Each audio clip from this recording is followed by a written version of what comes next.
Hello guys. आज हम लोग एक नया टॉपिक शुरू करने जा रहे हैं, इनइक्वालिटीज। आई होप आप लोगों ने मेरे प्रीवियस सारे वीडियोस एक बार देख लिए हैं। देखिए, अब तक है ना हम लोग दो टॉपिक को ऑलरेडी कवर कर चुके हैं। एक तो ब्लड रिलेशन, ठीक है, और एक डायरेक्शन सेंस, ठीक है।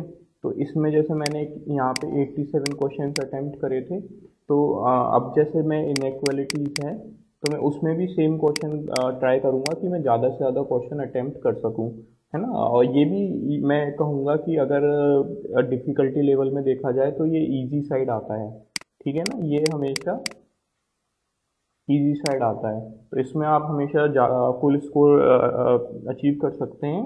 बस इसको थोड़ा सा ध्यान से सॉल्व करने की बात होती है, ठीक है ना। तो देखिए, मैं डायरेक्ट आपको क्वेश्चंस पे ले चलूँगा कि किस तरह से इसमें क्वेश्चंस आते हैं, ठीक है। तो जैसे ये फर्स्ट टाइप ऑफ क्वेश्चंस मैं आपको बताऊंगा। इसमें क्या होता है कि हमें कुछ है ना स्टेटमेंट दिया होता है, ठीक है ना। यहाँ पे जैसे जो हमें स्टेटमेंट दिया हुआ है उसमें हमारे है ना, एक मिनट में कलर चेंज कर लेता हूँ, ठीक है। तो यहाँ पे जैसे जो हमें स्टेटमेंट दिया हुआ है ये बेसिकली मैं इसमें देखूंगा तो कितने 1 2 3 और 4 स्टेटमेंट दे रखे हैं, ठीक है। और 4 स्टेटमेंट है और 2 कंक्लूजन है, ये कंक्लूजन है और ये दूसरा कंक्लूजन है। तो इन 4 स्टेटमेंट्स को यूज़ करते हुए हमें कंक्लूजन 1 या कंक्लूजन 2 के बारे में असर्ट करना है कि ये इट फॉलोज और नॉट, ठीक है ना। तो ये इसमें बहुत सिंपल होता है। देखो, जैसे क्या करना होता है कि ये हमें डब्ल्यू और बी के बीच में अगर रिलेशन एस्टेब्लिश करना है तो स्टेटमेंट में हम है ना डब्ल्यू से स्टार्ट करते हैं और बी तक पहुंचते हैं, ठीक है ना। ये क्या अलग अलग पार्ट्स में है, एक साथ नहीं दे रखा, तो हमें इसको एक साथ करना होता है। अब जैसे मैं पहला स्टेटमेंट बताऊं डब्ल्यू और बी के बीच में, मैं डब्ल्यू से स्टार्ट करूं। मान लो यहाँ पे देखो ये हो गया डब्ल्यू, ठीक है। ये हमें क्या दे रखा है, हमें डब्ल्यू और बी के बीच में करना है। डब्ल्यू और जेड के बीच में यहाँ दे रखा है और डब्ल्यू और बी और जेड के बीच में दे रखा है, तो डब्ल्यू और जेड के बीच में कर लेंगे हम। तो देखो W is greater than equal to M, ठीक है, और M is greater than Z. अच्छा, और जेड जो है वो स्मॉलर है बी के। अच्छा, अब देखो, अच्छा, मैं आप लोगों को ये डायरेक्ट एक्सप्लेन करने लग गया। आई होप कि आप लोग इसमें नहीं कंफ्यूज होते हो कि ये किसका सिंबल है, ग्रेटर देन इक्वल टू, है ना। Greater than, less than, less than equal to, यही 5 सिंबल है हमारे, ठीक है ना। जैसे ये क्या है, इसकी वैल्यू अगर मान लो ये 4 है तो ये हमारा क्या हो सकता है, 4 भी हो सकता है, 5 भी हो सकता है, या उससे ज़्यादा इन्फिनिटी तक कुछ भी हो सकता है, ठीक है। और अगर सिर्फ ये ग्रेटर देन होता तो जैसे 4 है, ठीक है ना, तो 4 है तो इसका मतलब ये 5 भी होगा और 5 से लेके इन्फिनिटी होगा, ठीक है ना। लेस देन भी सेम वही चीज़ है, बस उसको उल्टा करके लिखा हुआ है कि 4 इज हमेशा लेस देन 5 से लेके इन्फिनिटी तक, ठीक है ना। और 4 is less than equal to 4 से लेके इन्फिनिटी तक, है ना। और 4 इज इक्वल टू 4, ठीक है। तो अब जैसे है ना, क्या होता है कि अब यहाँ पे हमारे क्या है, एक है ना सेट ऑफ स्टेटमेंट आ गया हमारे पास जो कंटिन्यूएशन में है। तो मैं अगर देखो इसको हम कुछ एक है ना एग्जांपल लेके करना चाहूँ कि है ना, यहाँ पे मान लो मैं एक जेड को है ना 5 मान लेता हूँ, ठीक है ना। तो 5 छोटा किससे होता है, 6 से, ठीक है। और W जो है वो इक्वल टू ग्रेटर देन है 6 से, तो या तो ये 6 हो जाएगा या 8 हो जाएगा या 10 हो जाएगा, 9 हो जाएगा, कुछ भी हो जाएगा, ठीक है ना। ऐसा कुछ भी हो सकता है। अब है ना देखो, Z जो है वो फिर से B से छोटा है, तो B से छोटा है इसका मतलब वो 6 भी हो सकता है, 7 भी हो सकता है, कुछ भी हो सकता है। अब है ना, हमेशा जब हमारे पास ये वाली कंडीशन बनती है, ठीक है ना, Z के इक्वल टू, यहाँ पे Z जो है वो छोटा भी है और Z जो है दोनों साइड में स्मॉलर कंडीशन बन रही है, तो मैं इसमें क्या है, कभी भी है ना कंक्लूजन नहीं ड्रॉ कर पाता कि यार क्या है। क्योंकि देखो B जो है वो W के बराबर भी हो सकता है, B जो है वो W से बड़ा भी हो सकता है, और जो B जो है वो W से छोटा भी हो सकता है, ठीक है ना। तो मतलब कि मैं कुछ कंक्लूसिवली नहीं कह सकता, तो ये स्टेटमेंट वन तो मैं नहीं बता पाऊंगा यार क्या है, कुछ नहीं। ठीक है। अच्छा, आर और डब्ल्यू के बीच में अगर मैं देखूँ तो देखो, आर यहाँ पे दे रखा है के साथ में और डब्ल्यू यहाँ पे दे रखा है के साथ में। तो मैं लिखना शुरू करता हूँ। आर जो क्या दे रखा है, R smaller than equal to K दे रखा है। ठीक है। और जो के जो है वो ग्रेटर देन डब्ल्यू दे रखा है। तो अब देखो वही सेम कंडीशन है, बस रिवर्स में है। के जो है वो ये क्या कहना चाह रहा है कि के जो है वो आर और डब्ल्यू से बड़ा है। तो के बड़ा है इन दोनों से, पर ये दोनों आपस में कैसे हैं हमें थोड़ी पता है। ठीक है। तो इसका मतलब तो भैया हम आर और डब्ल्यू के बीच में भी नहीं निकाल सकते। तो अब इस वाले केस में क्या होता है कि ये जो ई स्टेटमेंट होता है ना, neither conclusion one nor two follows. ठीक है। तो इसमें हमारा ये ई हो जाता है। ठीक है ना। तो एक टाइप ऑफ क्वेश्चन मैंने डिस्कस कर लिया कि कभी भी आपको स्टेटमेंट में इस तरह का सिनेरियो दिख जाए, ठीक है ना, या तो ये या फिर ये, तो आप आंख बंद करके ये कह सकते हैं कि यार नाइदर ये वाला कंक्लूजन फॉलो नहीं करता। ठीक है ना। अब मैं नेक्स्ट स्टेटमेंट देख लेता हूँ। हमें g इक्वल टू और g ग्रेटर देन h। अच्छा, ये भी देखो एक टिपिकल स्टेटमेंट दिया हुआ है जिसका आंसर b जनरली होता है, पर मैं फिर भी आपको इसको सॉल्व करना बताता हूँ। देखो, g और h के बीच में हमें एस्टेब्लिश करना है।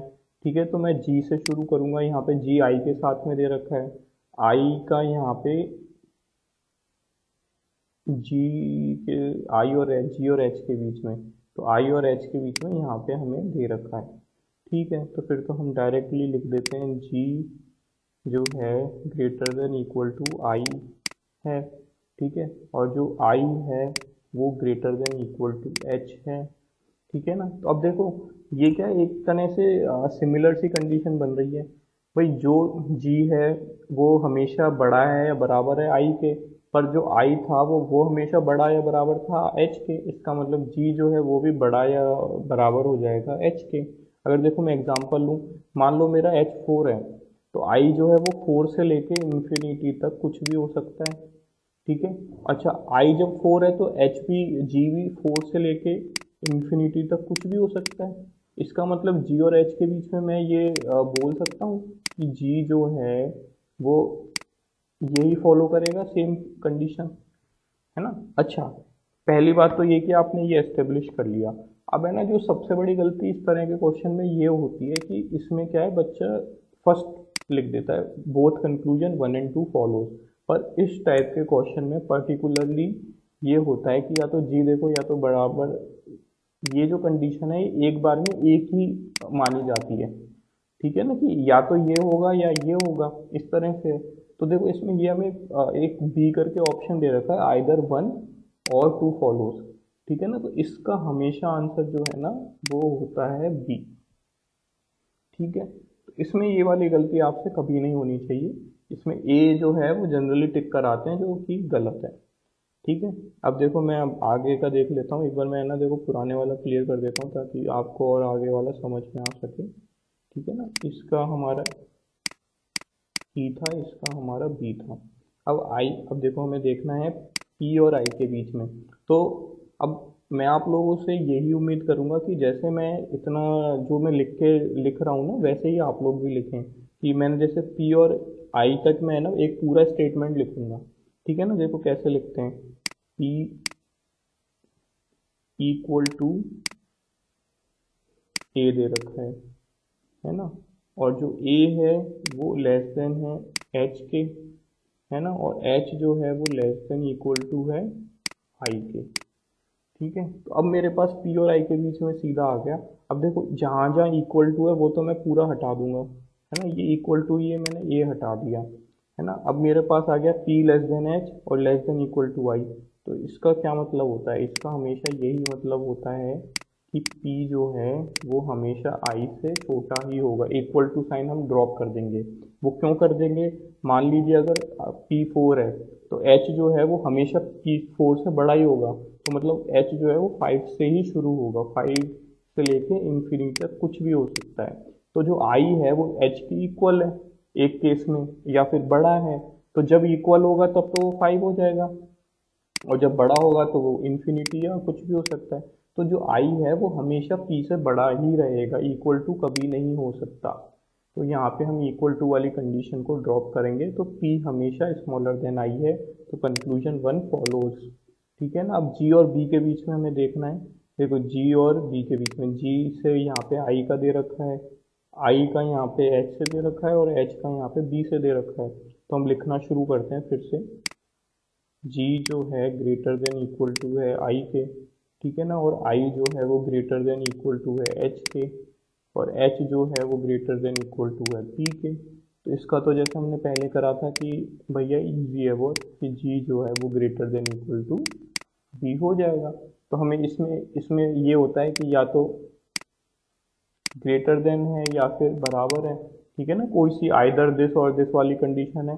पर इस तरह के क्वेश्चन में अब देखो हमेशा ये देखना है कि ये वाली कंडीशन हमेशा फॉलोज होगी, ठीक है, और जो सेकंड कंडीशन है वो भी हमेशा फॉलोज होगी, ठीक है ना। तो ये वाली इसमें जो आंसर होगा ना वो हमेशा इसमें ए हो जाएगा, ठीक है। भाई ऐसा तो नहीं हो रहा ना कि जब वन फॉलो हो रही है तो टू फॉलो नहीं हो रही, टू फॉलो हो सकती है ना, है ना। तो मतलब दोनों कंडीशन साथ में फॉलो हो सकती हैं, तो इसका मतलब बोथ फॉलोज, ठीक है। अच्छा, अब नेक्स्ट देख लेते हैं, एल और जे के बीच में हमें देखना है। तो एल और एम के बीच में हमें दे रखा है, एम और एफ के बीच में हमें दे रखा है, एफ और जे के बीच में हमें दे रखा है। तो अब देखो फिर से हम बनाना शुरू कर देते हैं। देखो एल जो है वो लेस देन इक्वल टू है एम के, ठीक है, एम जो है वो एफ के बराबर है, और एफ जो है वो जे से स्मॉलर है, ठीक है ना। अच्छा, अब ये देखो सारे सिंबल्स है ना हट जाएंगे, सिर्फ ये इक्वल ये वाला रह जाएगा, ठीक है ना। देखिए बाकी टीचर्स ने आपको ऑब्वियसली आपने देखे होंगे तो उसमें इस तरह से बताया होगा कि इतने सारे जो सिंबल आ रहे हैं उसमें हम हमेशा इसको प्रेफरेंस दे देते हैं, है ना। वो प्रेफरेंस वाला सिस्टम अगर आप देखना चाहें तो देखिए ऐसा होता है कि जैसे ये है ना, ये है, इस तरह से अगर आपको कुछ स्टेटमेंट दिया हुआ हो तो इन द एंड मतलब जैसे ए से मान लो शुरू होके हम डी ई एफ कुछ भी कहीं तक पहुंचे, मान लो ई तक पहुंचे, तो उसमें क्या होता है ए लेस देन ई हो जाता है, ठीक है ना। ये सारे सिंबल में से एक ये वाला सिंबल है जो सभी कंडीशंस को फॉलो कर रहा होता है, ठीक है ना। तो ये इस वाले में भी अब देखो मैं इसको आपको फिर भी एग्जांपल लेके समझाऊंगा कि एल मान लो मैं कहता हूँ कि एल जो है वो 5 है, ठीक है ना। तो एम जो है, एम की वैल्यू या तो 5 होगी या फिर उससे बड़ी होगी, ठीक है। मान लो 8 हो सकती है, 9 हो सकती है, 10, मैंने अभी 8 ले लिया, ठीक है। अब एफ की वैल्यू तो हमेशा इसके बराबर है, तो जब 5 और 8 है तो इसकी वैल्यू हमेशा 5 और 8 है। और जो जे है वो हमेशा इनसे बड़ा है, बड़ा मतलब अगर 5 है तो जो जे की वैल्यू है वो हमेशा इससे बड़ी, मतलब कि 6 होगी, और जब 8 है तो 8 है तो हम उसकी वैल्यू 9 होगी, है ना, 9 या उससे ज़्यादा, 6 या उससे ज़्यादा, ठीक है ना। तो इसका मतलब जब ये 5 था और ये भी 5 था, ये भी 5 था, तो ये 6 था, तो मतलब इस वाले केस में, इक्वल टू वाले केस में भी जे हमेशा ज़्यादा था, है ना, और ज़्यादा वाले केस में तो ज़्यादा होगा ही, ठीक है। तो इसका मतलब ये वाला कंडीशन हमेशा फॉलो कि जे इज ग्रेटर देन एल, ठीक है ना। तो हमेशा वन तो फॉलो कर रहा है। अब ओ और के बीच में भी देख लेते हैं एक बार, ठीक है, कि ओ है वो एच से ग्रेटर देन इक्वल टू दे रखा है, ठीक है ना, और एच जो है वो smaller than equal to K दे रखा है, ठीक बनाया ना मैंने। देखो यहाँ पे ओ की साइड में बड़ा वाला सिंबल है और यहाँ पे के की साइड में बड़ा वाला सिंबल है, एच इसमें बीच में आ गया। तो यार ये तो फिर वही कंफ्यूजिंग वाली सिचुएशन हो गई, कुछ भी हो सकता है, तो कंक्लूजन टू तो फॉलो नहीं कर रहा है इसमें, ठीक है। तो इसमें है ना, हमेशा मैंने आपको पिछली बार बताया था कि जब ये कभी सिनेरियो बन रहा हो, बीच वाली टर्म पे कहीं पे भी ऑर्डर ब्रेक हो जाए, ठीक है ना, तो हम कंक्लूजन ड्रॉ नहीं कर सकते। तो इसमें सिर्फ एक ही ड्रॉ होगा, इसका मतलब इसमें सी होएगा, ठीक है ना। अच्छा मैं लास्ट वाला देख लेता हूँ। एक्स और वाई के बीच में हमें हमें जी और एस के बीच में निकालना है। तो मैं अगर जी से लिखना चालू करूँगा कि G is greater than equal to T, और टी जो है, और वो तो लेस देन एस है, तो ये फिर से हमारे पास में यही सिनेरियो बन गया, नहीं हो पाएगा, मना कर दो। ठीक है ना। अब y और z से शुरू करते हैं, तो y से शुरू करते हैं। y जो है, y और x के बीच में यहाँ दे रखा है, y जो है वो x से छोटा है। ठीक है ना। और x जो है वो z से छोटा है। इसका मतलब कि y जो है वो हमेशा z से छोटा होगा। ठीक है ना। स्टेटमेंट में क्या दे रखा है, y z से छोटा है। हाँ भाई, ठीक है। तो इसमें क्या हो गया, कंक्लूजन टू फॉलोज ओनली। ठीक है। तो अब देखिए, मैंने ये सारे क्वेश्चंस आपके इस तरह ही सेलेक्ट करे थे कि इसमें सारे एक एक फॉलो हो रहे हों, है ना, A B C D E. ठीक है ना, चारों एक एक इनके आंसर आ रहे हैं। तो आपको चारों आंसर्स आ रहे हैं, तो उनके रिस्पेक्ट में क्या कंडीशंस थी वो सब समझ में आ रही होंगी, आई गेस। ठीक है ना। तो ये एक टाइप ऑफ पैटर्न क्वेश्चन बनता है। अब देखिए, मैं आपसे यही एक्सपेक्ट करूंगा कि आप हर क्वेश्चन के लिए किस तरह का ऑर्डर पूरा पूरा बनाएं। ठीक है ना। अभी के लिए इनिशियल आप जब 20-30 क्वेश्चन करेंगे ना, तो आप ये ऑर्डर बनाएं। ठीक है। और उसके बाद मैं आपसे फिर ये एक्सपेक्ट करूंगा कि फिर आप ये ऑर्डर आपको बनाने की ज़रूरत ही नहीं पड़ेगी। ठीक है ना। चलिए, अब ये देखिए, ये नेक्स्ट सेट ऑफ क्वेश्चंस हैं। तो जैसे ब्लड रिलेशन में था, ये डायरेक्शन साइंस में था कि कोडेड वाला, ऐसे ही यहाँ पर है। अब इसमें क्या होता है कि बस ये थोड़ा सा क्या कंफ्यूजन क्रिएट करने के लिए इस तरह से दे देते हैं, पर फिर भी मैं इसको थोड़ा सा इसको इजी कैसे बनाऊंगा कि मैं क्या साथ में लिख लेता हूँ कि at the rate is neither greater than nor smaller than, मतलब कि equal to, at the rate का मतलब हो गया इक्वल टू। भाई वो यूँ कह रहा है कि नाप छोटा भी नहीं है बड़ा भी नहीं है, तो फिर क्या है भैया, बराबर ही है।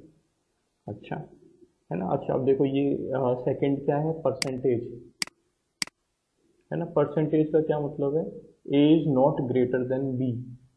तो इसका मतलब क्या है कि ए जो है ग्रेटर नहीं है, तो मतलब छोटा है या बराबर है। ठीक है ना। तो ए परसेंट बी, इसका क्या मतलब है कि जो ए है वो है smaller than equal to B. ठीक है। इससे हमारा यही है कि ए जो है वो नॉट ग्रेटर देन बी। ठीक है ना। अब ये देख लेते हैं हैश का क्या मतलब है, ए हैश बी। ठीक है। A is neither smaller nor equal to B. तो ए जो है वो हमेशा बी के बड़ा है। ठीक है। स्मॉलर भी नहीं है और इक्वल टू भी नहीं है, तो मतलब भाई तीन ही तो कंडीशन होती है, या तो स्मॉलर होता है या ग्रेटर होता है या बराबर होता है। तो इसमें उसने कह दिया कि स्मॉलर भी नहीं है और बराबर भी नहीं है, तो ग्रेटर बचा बस। ठीक है ना। तो इस तरह से आप इसको देख सकते हैं। अब एक और देख लेते हैं। ठीक है। ए, ये वाला सिंबल, और बी। ठीक है। इसका क्या मतलब है, A is not smaller than B. Smaller वाला सिंबल नहीं आएगा बस। ठीक है। तो स्मॉलर वाला सिंबल नहीं आएगा, तो मतलब कि ग्रेटर देन और इक्वल टू वाले दोनों सिंबल आएंगे, तो मतलब कि A is greater than equal to B. ठीक है ना। ये इससे ये प्रूव हो रहा है ना कि A is not smaller than B. Sorry. ठीक है ना। लास्ट देख लेते हैं क्या है, ए बीटा, बीटा टाइप का सुनिए, अल्फा बीटा थीटा, थीटा का सिंबल है। ठीक है ना। ये बी, तो ये इसका क्या मतलब है, A is neither greater than nor equal to, तो A is smaller than B. ठीक है ना। ग्रेटर भी नहीं है, देखिए यहाँ पे ग्रेटर वाला सिंबल भी नहीं है और इक्वल टू भी नहीं है, तो मतलब सिर्फ स्मॉलर वाला है। ठीक है ना। हाँ। तो अब देखिए, इस तरह के क्वेश्चंस को है ना कैसे सॉल्व करा जाए। भाई इन वाले सिंबल्स को है ना किसी तरह से हमें उनको इंटरप्रेट करने में ही कंफ्यूजन हो जाता है, बस यार खिचपिच हो जाती है कि कहाँ से कैसे करें। तो इसका बस यही है कि थोड़ा सा साफ सफाई से पेपर पे लिखें तो मतलब फिर इजी हो जाएगा क्वेश्चन, है ना। आपने इस टाइप के क्वेश्चन जैसे प्रीवियस वाला करा था उसी तरह का क्वेश्चन हो जाएगा ये, है ना। अब देखो एम और क्यू के बीच में हमें करना है। अब मैं अगर देखो बनाना चाहूँ कि एम, ठीक है ना, थीटा एन, है ना, और एन सी क्यू, क्यू के बाद में क्यू, है ना, ये हो गया। अब जो ये थीटा वाला सिंबल है उसका क्या मतलब होता है कि एम एन से हमेशा छोटा है, और ये सी वाला सिंबल का क्या मतलब है कि जो एन जो है वो ग्रेटर देन इक्वल टू है क्यू के। तो अब देखो एन के अराउंड में, एन के दोनों साइड में सिंबल्स ऐसे उल्टे आ गए, इसका मतलब इनकंक्लूसिव हो जाएगा। तो ये वाला आंसर, ये इनकंक्लूजन, हम कंक्लूजन नहीं ड्रॉ कर सकते, है ना। अब एन और एस के बीच में हमें निकालना है, एन और क्यू के बीच में हमें दे रखा है, ये देखो एन, ये क्यू, ठीक है ना, और क्यू परसेंट एस, ठीक है ना। तो सी का क्या मतलब है कि N is greater than equal to Q, ठीक है। और क्यू इज परसेंटेज का क्या मतलब है, क्यू परसेंटेज बी, इसका मतलब है Q is less than equal to B. तो फिर से देखो क्यू के दो अराउंड इस तरह का सिंबल बन रहा है ना, दोनों ही लेस देन वाले, एक तरफ लेस देन और एक तरफ ग्रेटर, दो, एक तरफ इससे भी लेस देन और उससे भी लेस देन, तो एन इन दोनों से ही छोटा है। तो ये दोनों आपस में कैसे हैं ये नहीं बता सकते हम, ठीक है ना, ऐसे है। तो इसका आंसर फिर क्या हो जाएगा, neither one nor two follows. तो वो हमारा कौन सा था, ई वाला, है ना। आई होप आपको वो याद होगा जो हमने प्रीवियस स्लाइड्स में देखे थे, ठीक है। तो मैं बाकी ये आपको ऐसे वैसे समझाता जाऊंगा कि नाइदर वन नॉर टू, ठीक है ना। अब देखो जे और आर के बीच में हमें निकालना है ना। यहाँ पे जे के बीच में दे रखा है, जे के बीच में हैश का मतलब है कि जे इज ग्रेटर देन के, ठीक है ना। और एट द रेट का क्या मतलब है, एट द रेट का मतलब है इक्वल टू, ठीक है ना। और ये वाले थीटा का सिंबल का इसका क्या मतलब है, P is less than R, ठीक है ना। तो जे और आर के बीच में अगर मैं निकालना चाहूँगा तो देखिए J is greater than K is equal to P and P is less than R. तो फिर से देखिए ये दोनों सिंबल इस तरह से आ रहे हैं एक दूसरे को देखते हुए, ठीक है ना। तो ये हमारा कंक्लूजन जे और आर के बीच में नहीं ड्रॉ हो सकता, तो कंक्लूजन वन नॉट फॉलोज, ठीक है। अब आर और जे के बीच में बात तो वही है भाई, जे और आर के बीच में जो चीज़ है वही आर और जे के बीच में भी वही होगी, ठीक है ना। तो कंक्लूजन ड्रॉ नहीं हो पा रहा, ठीक है। तो जे हैश बी, इसका देखो ये कह रहा है कि जे इज ग्रेटर देन पी, ठीक है ना, जे इज ग्रेटर देन आर, ठीक है। और एक है आर इज लेस देन जे। तो ये दोनों सेम ही स्टेटमेंट दिए हुए हैं, बस रिवर्स ऑर्डर में लिखा हुआ है, पर हम ये कह सकते हैं कि दोनों ही फॉलो नहीं कर रहे, तो ये neither one neither two follows, ठीक है ना। अब मैं नेक्स्ट वाला देख लेता हूँ कि पी हैश आर, देखो P is greater than R, पहला स्टेटमेंट, ठीक है ना। दूसरा स्टेटमेंट क्या है, R is at the rate L, at the rate का क्या मतलब होता है, equal to, R is equal to L, ठीक है ना। और एल जो है वो सी से बड़ा हो गया, L is greater than equal to T, ठीक है ना। एट द सी जो है वो इस तरह से बन रहा है। तो हमें क्या करना है, हमें एल और पी के बीच में एस्टेब्लिश करना है। तो मैं एल से स्टार्ट करता हूँ करना, L is greater than equal to T, है ना। पर इसमें हमें एल और टी के बीच में देखो, एल और पी तो यहीं पे आ जाएगा, तो टी की हमें ज़रूरत ही नहीं पड़ेगी, ठीक है। तो एक बार इसको मैं हटा देता हूँ,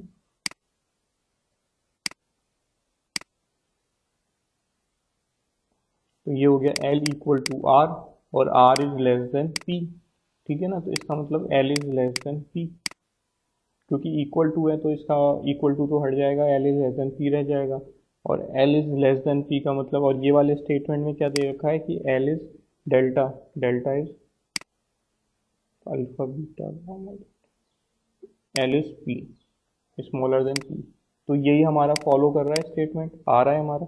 और ये सेकंड में क्या दे रखा है, P is greater then T, ये हमें लेकर आना है। देख लेते हैं एक बार, देखो P is greater than R, R is equal to L and L is greater than equal to T। तो मैं इसका बोल सकता हूँ P is greater than T हो जाएगा, P is greater than T हो रहा है।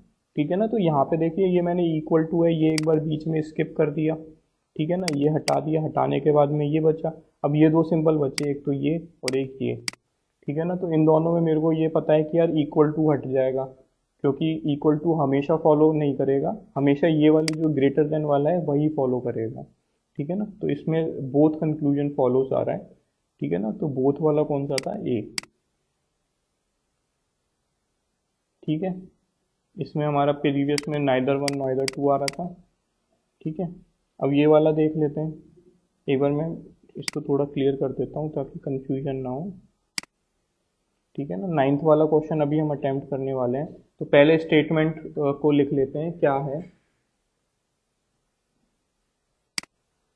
C एट द रेट का मतलब हमारे इक्वल टू था, है ना, तो C इक्वल टू D हो गया। ठीक है, और D जो है वो इसका क्या मतलब था, D is greater than equal to P। ठीक है, और K जो है लेस देन P। ठीक है ना, यहाँ से वो डिलीट हो गए, मैं एक बार फिर से आपको लिख देता हूँ वो चीज़। ठीक है, तो मैंने एक बार ये फिर से बना दिया है। देखिए C इक्वल टू D हो गया, और D के बीच में और ये ऐसा C वाला सिंबल था। ठीक है, तो ये C वाला सिंबल का क्या मतलब है कि ग्रेटर देन इक्वल टू का, है ना, और K delta P, K is less then P। अब हमें C और P के बीच में निकालना है। देखो C जो है वो D के इक्वल है और D जो है greater than equal to P है, तो मैं सीधा कह सकता हूँ C is greater than equal to P होएगा। ठीक है ना, तो C greater than equal to, और हमें स्टेटमेंट क्या दिए हुए हैं, कंक्लूजन क्या दिया हुआ है कि C is greater than equal to P और D is greater than K। ठीक है ना, तो कंक्लूजन 1 तो मेरे को दिख रहा है, सीधा सीधा यहाँ पे आ गया हमारा। ठीक है ना, अब D और K वाला भी देख लेते हैं। भाई D है greater than equal to P है, और P जो है वो ग्रेटर देन K है, तो सीधा मैं कह सकता हूँ D is greater than K। ठीक है ना, तो D ग्रेटर देन K ये भी आ रहा है ना। तो देखिएगा इधर ना, मेरे को आगे चल के प्रैक्टिस आपको जब हो जाएगी तो आप इस तरह से सीधा स्टेटमेंट्स को देख के कंक्लूजन बना सकते हैं। बाकी एक बार जब आप इसको सॉल्व करने की कोशिश करें तो देखिए इस तरह से ज़रूर बनाइएगा कि D greater than equal to P और P is greater than K। ठीक है ना, तो इन दोनों में हमें ये पता है K अगर 4 है तो P जो है वो 5 से शुरू होगा, है ना, 5 से लेके इन्फिनिटी तक। ठीक है ना, 5 होगा 6 होगा, तो जब ये 5 होगा तो ये 5 भी हो सकता है 6 भी हो सकता है। ठीक है ना, तो इसका मतलब D हमेशा ही K से तो बड़ा ही है, जब ये 4 है तो D हमें 5 या 5 से बड़ा ही है, तो मतलब D हमेशा K से बड़ा ही है। तो इसका बोथ कंक्लूजन A और B दो फर्स्ट एंड सेकंड फॉलोज, तो इसका आंसर A हो जाएगा। ठीक है ना, तो नेक्स्ट क्वेश्चन देख लेते हैं।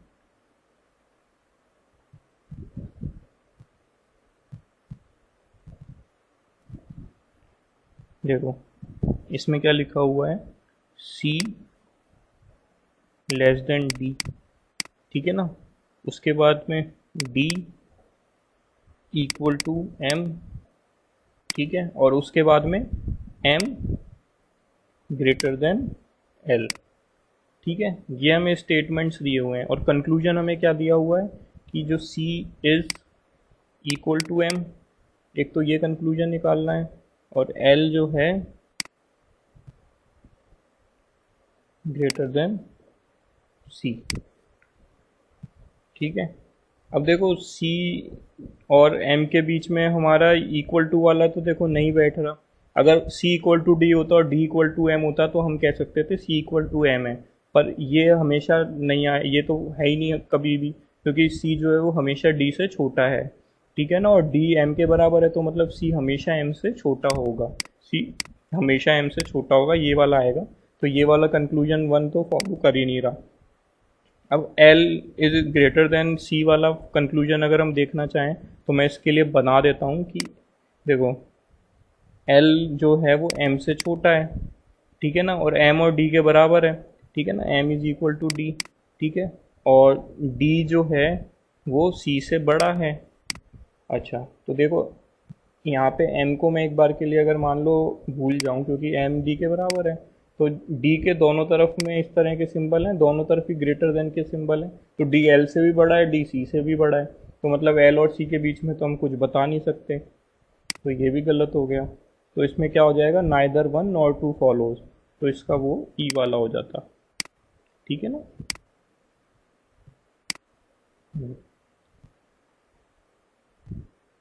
ये देखिए ई वाला था ना, neither conclusion one nor two follows.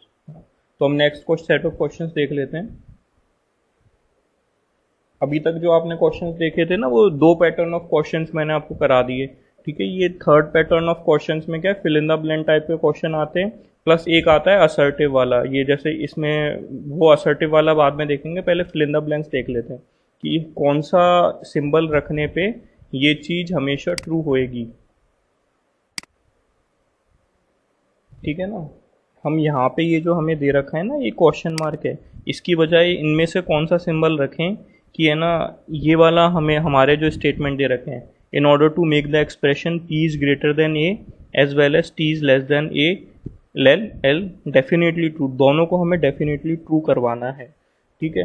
तो अब देखो a p और a के बीच में अगर मेरे को चाहिए तो p जो है वो l से बड़ा है, और मेरे को क्या p a से भी बड़ा चाहिए, तो इसका मतलब कि यहाँ पे ये ग्रेटर ये वाला सिंबल आना चाहिए भाई, या तो देखो ये आ सकता है या फिर इक्वल टू भी आ सकता है ना, ग्रेटर देन इक्वल टू वाला, p greater than l greater than a, है ना, या फिर p greater than l greater than equal to a, ठीक है। तो इन दोनों में से कुछ भी मैं लगाऊंगा तो मेरा रिजल्ट तो यही आएगा कि p ग्रेटर देन a है, ठीक है ना। अच्छा अब मैं नेक्स्ट मेरे को t और l के बीच में चाहिए, तो l जो है वो ग्रेटर देन t बताना है, तो फिर से मेरे हिसाब से वही बात है, और आप लोग समझ भी रहे होंगे इस बात को कि मैं इसको एक बार ये यहीं इसको यहाँ से लिखना शुरू करता हूँ कि l greater than a greater than equal to n is equal to t, ठीक है ना। तो इसका मेरा यही मतलब होगा कि l जो है वो ग्रेटर देन t आएगा, ठीक है ना। अच्छा और मैं सेकंड में अगर मैं इसको यहाँ पे वही लगा चुका होता कि l greater than equal to a greater than equal to n is equal to t, तो मैं सीधा t लिख देता हूँ, ठीक है ना। तो इसमें मेरे पास क्या आ जाता है, l is greater than equal to t, तो इसका मतलब ये भी होता है हमेशा कि l is greater then t, है ना, डेफिनेटली ट्रू। तो मेरे पास इसका आंसर क्या हो जाएगा,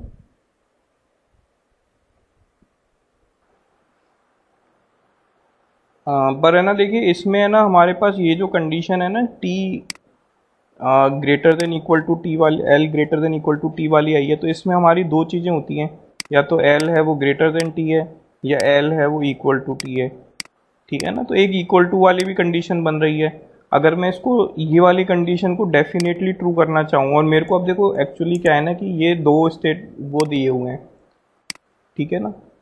अगर है ना दोनों आइदर दिस और दिस ऐसे करके दे रखा होता, जैसे कि ये वाला दिया हुआ है, तो मैं फिर उसको टिक कर लेता, पर है ना अब मेरे को ये भी दे रखा है और ये भी दे रखा है, अब मेरे लिए कंफ्यूजन हो गया कि मैं है ना इसको टिक करूं तो भी आ रहा है और इसको टिक करूं तो भी आ रहा है, तो पर मैं इसको जब टिक करता हूं तो इसमें एक इक्वल टू वाला भी तो आ रहा है ना, पर ये हमें चाहिए यही वाला डेफिनेटली हो, बस बस है ना, यही सिर्फ इतना, इसका मतलब कि मैं फिर इतने इस पे जाऊंगा, ठीक है ना। तो ये थोड़ा सा एक तरह से कंफ्यूजन वाला क्वेश्चन हो जाता है कि अगर स्टेटमेंट ऐसे दे रखा है तो कौन सा वाला ट्रू होगा, तो मैंने इसलिए इसको सेलेक्ट करा है। इसका जो आंसर था वो भी ये वाला दे रखा था, पर मेरे हिसाब से इसका आंसर ये वाला होगा, ठीक है ना, क्योंकि हमें इसको डेफिनेटली ट्रू करना है सिर्फ इतने को, ठीक है ना। हमें इक्वल टू वाले इसमें क्या आइदर दिस और दिस इस तरह का होता है, ठीक है। अच्छा, अब नेक्स्ट क्वेश्चन देख लेते हैं।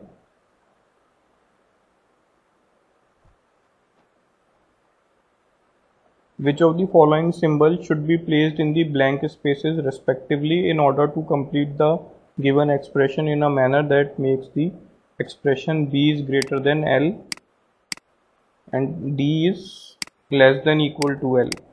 Definitely true. अच्छा,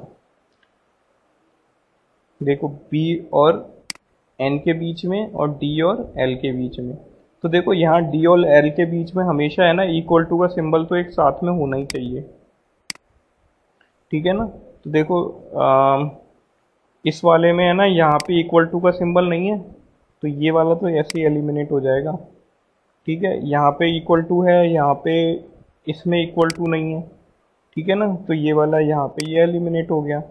और इस वाले में भी ये लास्ट वाले में इक्वल टू नहीं है, तो ये वाला ऐसे एलिमिनेट हो गया, ठीक है। तो अब मेरे पास ये दो बचते हैं, ठीक है। अब है ना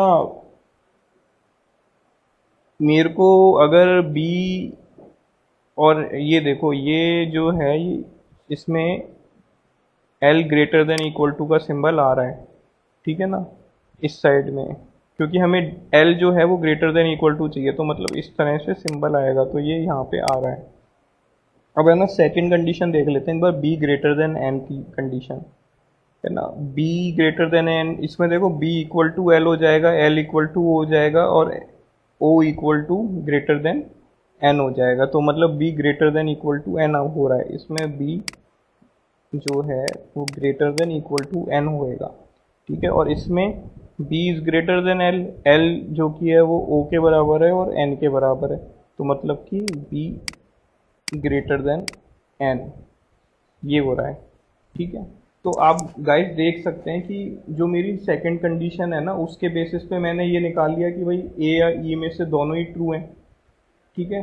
और फर्स्ट कंडीशन के बेसिस पे आप देख सकते हैं फर्स्ट में ये आ रहा है कि b greater than equal to n, और इसमें आ रहा है b ग्रेटर देन n, हमेशा ट्रू। इसमें आइदर और वाली सिचुएशन बनती है, ठीक है ना, या तो ग्रेटर है या फिर इक्वल टू है, पर इसमें हमेशा ये वाला ही ट्रू है, तो इसका आंसर यही होगा, ठीक है ना। जैसे कि फर्स्ट में कंफ्यूजन था ना, मैंने इसलिए ये वाला देख किया क्योंकि इसमें है ना ये चीज़ क्लियरली बताई हुई है कि इनमें हमेशा कंफ्यूजन रहता है, ठीक है ना। ग्रेटर देन इक्वल टू में तो आइदर और की सिचुएशन बनती है ना, आइदर ग्रेटर देन और इक्वल टू, ठीक है। पर है ना ये तो इस वाले में हम ये वाला अगर टिक करते तो हमारा हमेशा कंफ्यूजन रहता, इसलिए हमने ये वाला टिक किया था, तो हो सकता है वहाँ पे गलती हो। तो एक बार आप लोग भी अपना दिमाग लगा के चेक करना, जहाँ तक मुझे लगा मैंने इस तरह से, इसलिए मैंने सेकंड क्वेश्चन भी लिया कि इसने यहाँ पे इस चीज़ को डिस्टिंग्विश करा हुआ है, ठीक है, इस इन दोनों सिंबल में। भाई दोनों में आ तो फिर भी ट्रू ही रहा है कि b ग्रेटर देन n है, पर इसमें b greater than equal to n आ रहा है, ठीक है ना। तो और देख लेते हैं अगला स्टेटमेंट।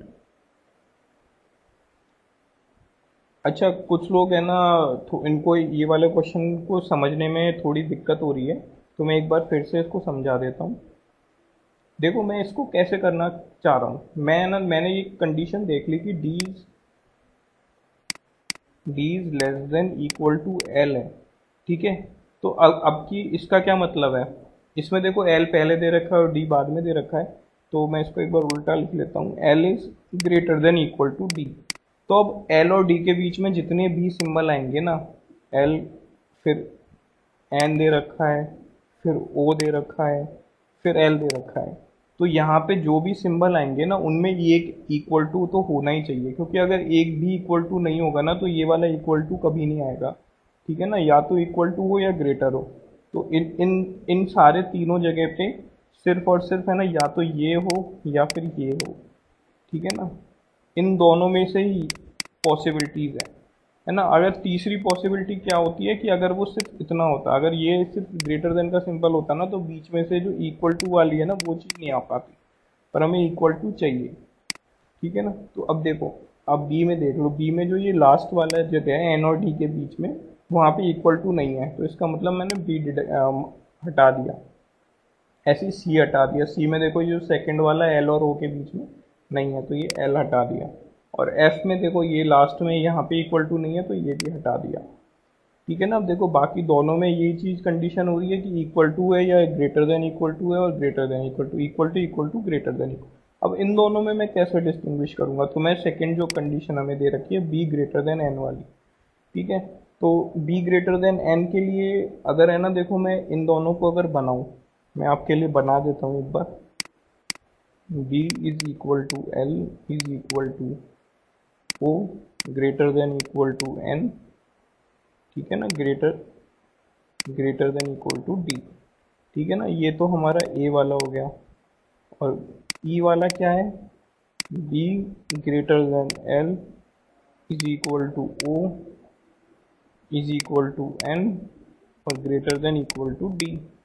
ठीक है, तो अब देखिए यहाँ पे क्या है ना कि बी एल के बराबर है, एल ओ के बराबर है, तो मतलब बी और ओ बराबर बराबर है, तो ओ जो हम ये कह सकते हैं B is greater than equal to N. ठीक है, तो मैं इसको थोड़ा और लिख देता हूँ साफ, B greater than equal to N. ठीक है, और इस वाले में मैं क्या कहता हूँ कि एल ओ के बराबर है, ओ एन के बराबर है, इसका मतलब कि एल और एन बराबर बराबर है, तो एल जो है वो बी से हमेशा छोटा है, मतलब कि बी जो है वो हमेशा एन से बड़ा है। तो इसमें सिर्फ इतनी कंडीशन ही बोली हुई है। इस वाले केस में क्या हो रहा है, पहले वाले केस में दो केस बन जाते हैं, या तो बी ग्रेटर देन एन है या फिर बी इक्वल टू एन है। तो देखो ग्रेटर देन एन वाली पॉसिबिलिटी भी है और इक्वल टू वाली भी है, तो डेफिनेटली नहीं कह सकते ना कि बी ग्रेटर देन एन वाली पॉसिबिलिटी है, तो यहाँ पे इसमें हो रहा है तो इसका आंसर ई हो जाएगा। ठीक है, अब नेक्स्ट देख लेते हैं, हमें क्या चाहिए, ए लेस देन पी चाहिए। नहीं, एक बार देखो पढ़ लिया करो क्वेश्चन, ऐसा कभी मत करना कि ए लेस देन पी वाली ट्रू चाहिए हमेशा, देखो इसमें क्या है, डेफिनेटली फॉल्स चाहिए ये वाली कंडीशन। ठीक है ना, इसका मतलब है ए और पी के बीच में ग्रेटर देन का सिंबल आ जाए किसी तरह बस। ठीक है, तो देखो मैं क्या करूँगा कि जनरली क्या होता है ना कि वहाँ पे तो हम लोग ऐसा छोटा छोटा सा बना लेते हैं, ये फर्स्ट वाले में ये ऐसे ऐसे और ये ऐसे। ठीक है ना, तो यहाँ पे तो मेरे को दिख रहा है पी इज ग्रेटर देन ए आ रहा है, तो ये तो हमारा होगा नहीं। ठीक है ना, यहाँ पी और ए सेकंड वाला केस में यहाँ पे आएगा, ये फर्स्ट में तो ये है, सेकंड में ये हो गया, तो ए लेस देन पी हो रहा है। ठीक है ना, और इस वाले केस में ए लेस देन है, एल लेस देन पी। ठीक है ना, तो ए लेस देन पी हो जाएगा, है ना। अब देखो मैं इसको आप लोगों को समझाने के लिए थोड़ा सा लिख देता हूँ ताकि आप लोग क्या कंफ्यूज ना हो। देखो ए जो है, ये ऑप्शन में क्या है, एल एन पी ए। ठीक है, और देखो सिंबल बना देता हूँ बीच में, एक तो ये दे रखा है, एक ये दे रखा है और एक ये, यहाँ पे सिंबल ये यहाँ पे दे रखे हैं, है ना, और ऑप्शंस हमें यहाँ पे दे रखे हैं नीचे। ठीक है ना, आप लोगों को साफ तो दिख रहा होगा आई गेस। ठीक है ना, ये बी वाला है, बी में देखो L less than N less than, नहीं sorry, L less than A less than P, है ना, और ग्रेटर देन एन। ठीक है, सी वाला देख लेते हैं, ए लेस देन एल, ये देखो एल पी एन, और सिंबल क्या क्या है, ये और ऐसे। ठीक है ना, डी देख लेते हैं, N A P L less than और ये ग्रेटर देन, और ये हो गया E P N A L. ठीक है, ये हो गया ऐसे ऐसे और ऐसे। अब हमें देखो P A less than P मतलब इसका उल्टा चाहिए किसी भी तरह की, ए ग्रेटर देन पी आ जाए कहीं ना कहीं से। ठीक है,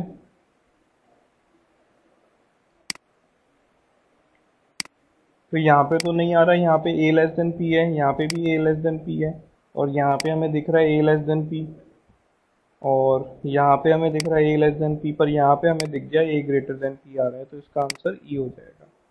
ठीक है ना, तो देखिए मैंने इतना बड़ा सिर्फ आप लोगों को थोड़ा क्लियरली समझाने के लिए बनाया है।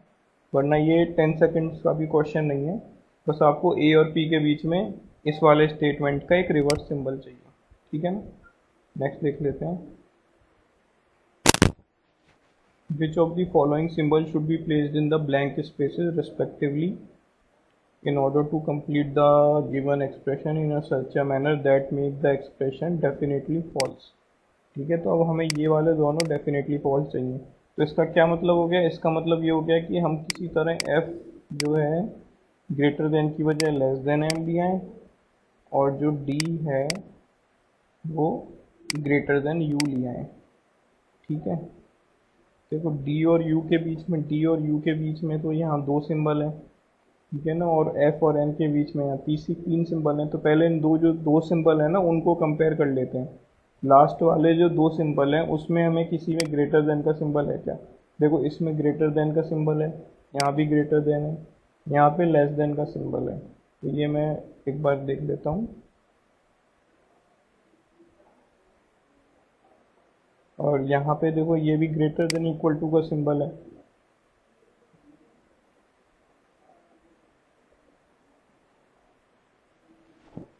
तो आप लोगों को समझ में आ रहा है ना मैं क्या कर रहा हूँ? देखो मेरे को क्या चाहिए, ये चीज़ हमेशा डेफिनेटली फॉल्स चाहिए। इसका मतलब क्या है, मेरे को u जो है वो लेस देन d चाहिए, ठीक है ना। और ये हमारा u और फिर ब्लैंक फिर n फिर ब्लैंक फिर d। तो जो ये दो ब्लैंक्स हैं इसमें हमें इस तरह का कहीं पे भी सिंबल आ जाएगा ना, तो इसका मतलब है कि वो क्वेश्चन हमें इस तरफ ही ले जा रहा है, u लेस देन d की तरफ।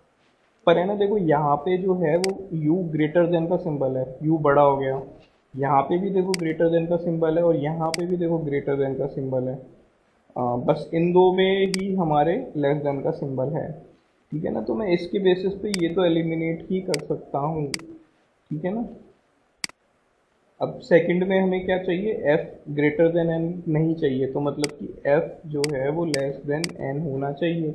तो अब देख लेते हैं कि देखो e वाले में ग्रेटर देन और ग्रेटर देन का सिंबल है, तो इसका मतलब यहाँ भी ग्रेटर देन, यहाँ भी ग्रेटर देन, और यहाँ पे इक्वल टू। तो ले दे के ये क्या आएगा, f ग्रेटर देन n आ जाएगा, जो कि हमें नहीं चाहिए। तो इसका आंसर c हो जाएगा, ठीक है ना। पर मैं इसको एक बार फिर भी आप लोगों के लिए बना देता हूँ कि जैसे f greater than O U N D, ठीक है ना। ये हो गया ग्रेटर देन, और ये हो गया इक्वल टू, और ये लेस देन, ठीक है ना। तो अब हमें f और n के बीच में चाहिए था, तो ये f जो है वो o से बड़ा है, और o जो है u से बड़ा है, और u और n बराबर है, तो o जो है वो n से बड़ा हो गया, और f जो है वो भी n से बड़ा हो गया। इसका क्या मतलब हो गया, f is greater than n, जो कि हमें नहीं चाहिए। तो इसलिए ई वाला नहीं होगा, इसका सी वाला होगा, ठीक है ना। एक बार ये वाला देख लेते हैं, इसको करते हैं कि ये greater than Q and Q less than equal to D हमें डेफिनेटली ट्रू चाहिए। तो देखो मैं कैसे प्रोसीड करूँगा, मेरे स्टेप्स देखिए आप लोग किस तरह के क्वेश्चंस को करने के लिए मैं क्या करूँगा। सॉरी गाइस, देखो सबसे पहले है ना, मैं उसको इसी फॉर्मेट में लिखूंगा जिस फॉर्मेट में हमें दे रखा है। भाई यहाँ पे हमें k और q दे रखा है, और जबकि हमें यहाँ पे q और k दे रखा है, तो मैं ऐसे लिख लूँगा q is less than equal to k चाहिए हमें, ठीक है ना, q और k चाहिए, ठीक है। और सिमिलरली हमें किसमें q और d के बीच में निकालना है, तो मैं d को अभी आगे लिख लूँगा, d greater than equal to q चाहिए, ठीक है। अब दोनों के बीच में मैं देखूंगा किसमें मेरा कम सिंबल रिक्वायर्ड है, दोनों के बीच में दो ही हैं, तो मैं किसी भी एक से प्रोसीड कर लूँगा। अब मेरे को इन दो सिंबल में या तो है ना, देखो ये सिंबल हो, है ना, या फिर ये सिंबल हो, इन दो की ही पॉसिबिलिटीज़ होती हैं, ठीक है ना।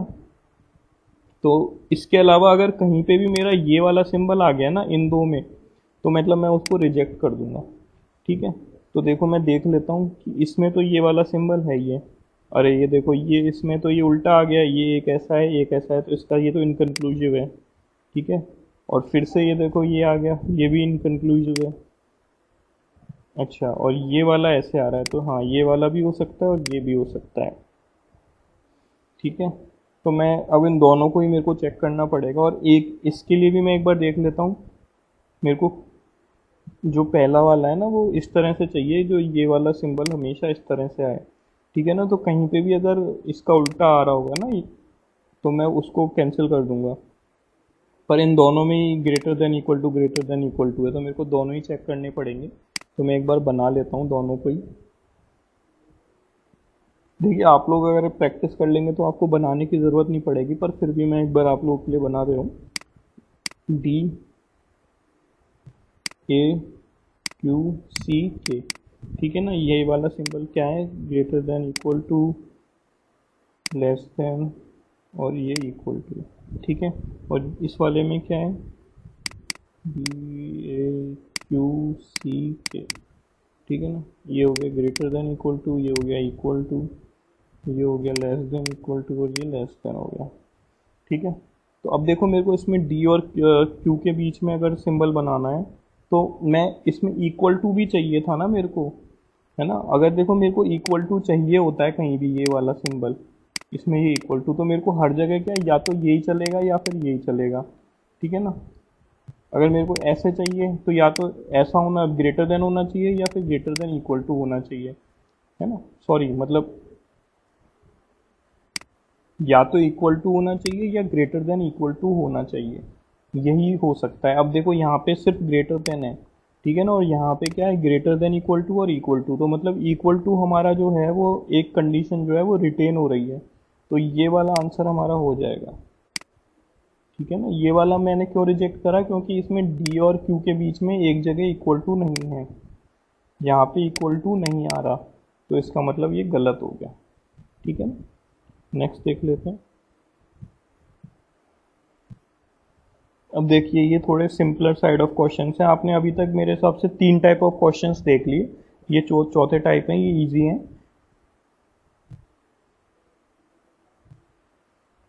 कि हमें ये कंडीशन ट्रू दे रखी है और हमें इसमें से कौन सी कंडीशन ऑलवेज ट्रू है वो बतानी है। तो z is less than equal to K, भाई z is less than equal to K, z से k के बीच में यहाँ पे ये लॉस हमारा जो है वो ऑर्डर वो ख़त्म हो गया, तो मतलब कि ये नहीं जा सकता, ठीक है।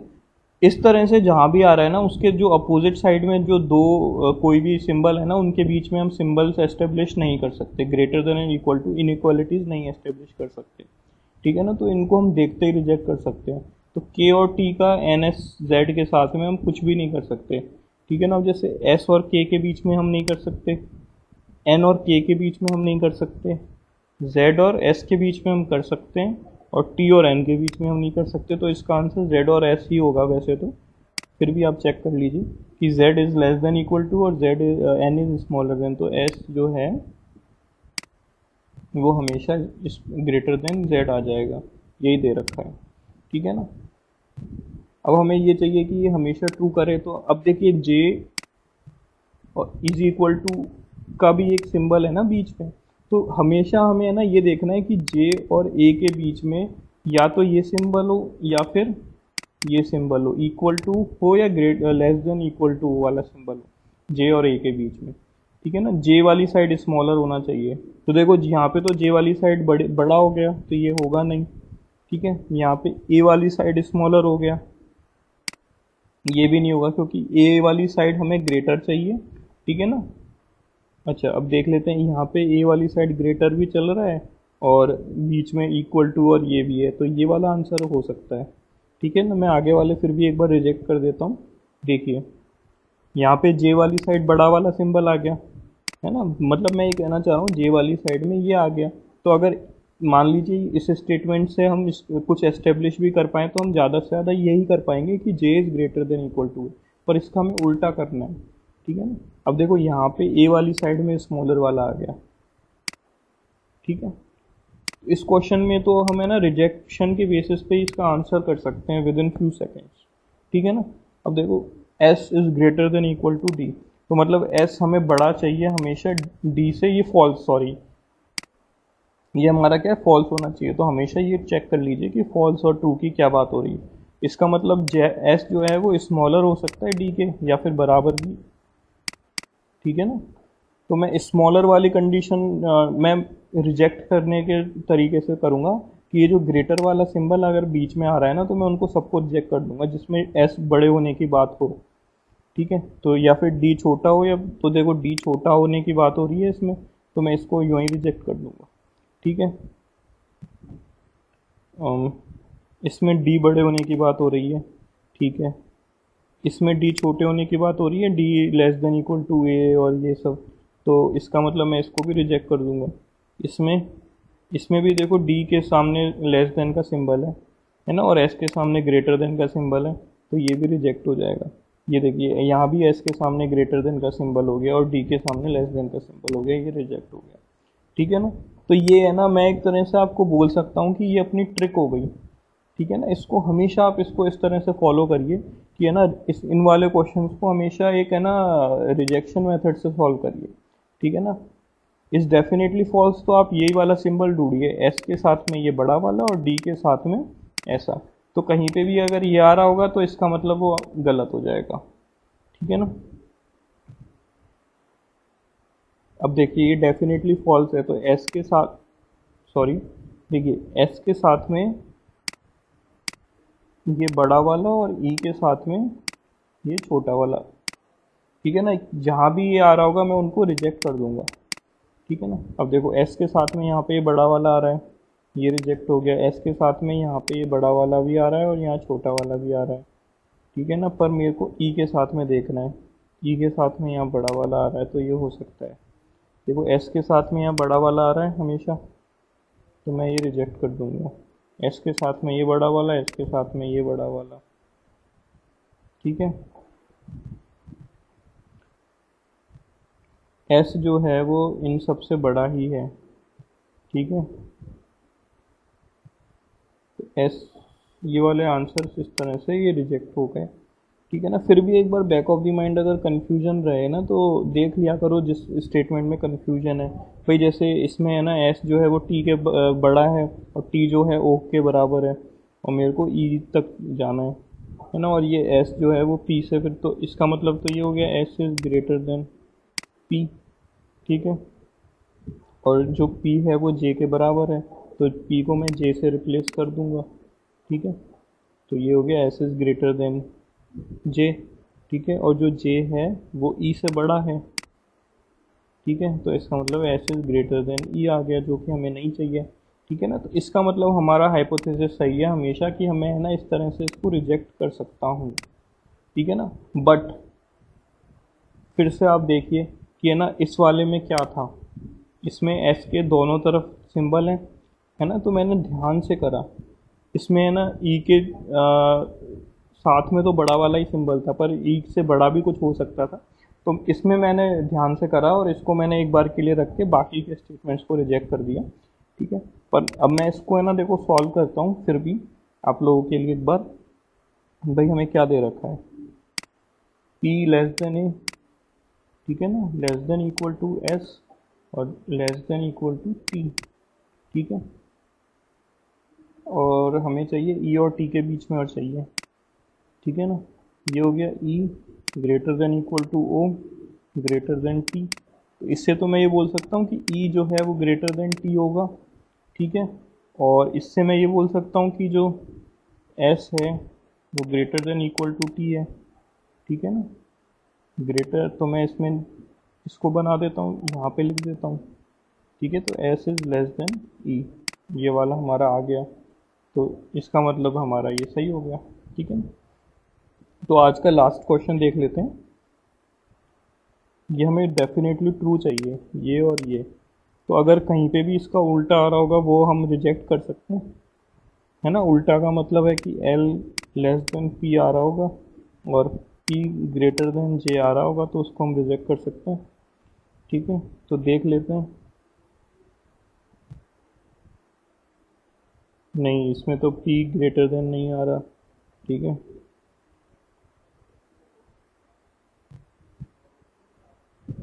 देखिए इसमें इसने हमारी जो ट्रिक है उसको इसने काउंटर करने के लिए सबके आगे, देखिए एल के आगे हमेशा ग्रेटर का सिंबल ही यूज़ करा है ना, और पी। ठीक है, तो हम इसको चेक करना पड़ेगा, सारे स्टेटमेंट्स को देख लेते हैं। सबसे पहले एल और पी के बीच में हमें एस्टेब्लिश करना है, ठीक है ना। पर इसने हमें देखो लिख के दे दिया है तो हमारे लिए बहुत इजी है भाई। एल पी जो है ई के बराबर है, तो यहाँ पे पी की ई को हम एक बार के लिए भूल जाते हैं, ठीक है ना। अब देखो हमारा क्या हो गया, L is greater then x is greater than P, तो मतलब कि L is greater than P तो हो गया 2, और P is less then H और लेस देन इक्वल टू जे, मतलब कि पी जो है वो लेस देन जे हो जाएगा, तो ये मतलब ट्रू है। हाँ, तो ये भी सही है, ठीक है ना। अब इसमें देखो ऑल ऑफ दी अबव दे रखा है, तो इसका मतलब पॉसिबिलिटी है कि सारे ही सही हों, तो चेक कर लेते हैं। यहाँ पे देख लेते हैं हम इसके और इसके बीच में, एल और पी के बीच में। यहाँ पे देखो ये इक्वल टू का सिंबल है, तो इक्वल टू का तो मैं एक बार के लिए भूल जाता हूँ, यहाँ पे इसको हटा देते हैं। तो ये हो गया एल जो है वो ग्रेटर देन पी आ गया, सही बात है। और पी और जे के बीच में यहाँ पे इक्वल टू नहीं है, सिर्फ यहीं पे इक्वल टू है, ठीक है ना। तो पी जो है वो लेस देन जे हो जाएगा, तो ये भी सही है, ये भी सही है। तो ये देख के मैं कर सकता हूँ ऑल ऑफ द अबव भी होगा, ठीक है ना। लास्ट वाला फिर भी एक बार आपको पढ़ के समझा देता हूँ। L is great equal to X, तो ये इक्वल टू वाला मैं भूल जाता हूँ ना, ग्रेटर देन ई और greater than equal to P, तो इसमें सिर्फ ग्रेटर देन रह जाएगा, तो L is greater than P, ठीक है ना। और जे और पी के बीच में मैं देखना चाहूँ तो जे इज़ ग्रेटर देन पी आ जाएगा मेरा सीधा सीधा, क्योंकि यहाँ भी ग्रेटर है यहाँ भी ग्रेटर है, तो पी इज़ लेस देन जे बोल सकते हैं। तो ये हो गया ऑल ऑफ द अबव। तो गाइज आई होप आप लोग इसको आज की क्लास में मेरे इनइक्वालिटीज़ को समझ पाए होंगे। हमने सारे मतलब ऑलमोस्ट सारे टाइप ऑफ क्वेश्चंस देख लिए हैं, और जो ट्रिक्स यूज़ होती हैं वो भी हम लोगों ने देख ली हैं। तो आगे मैं और क्वेश्चंस लेकर आऊँगा, और उनको सॉल्व करते करते हम लोग अगर कोई नई ट्रिक होगी तो वो भी सीखेंगे, और उनको हम और फास्ट करने की कोशिश करेंगे, ठीक है। Thank you guys.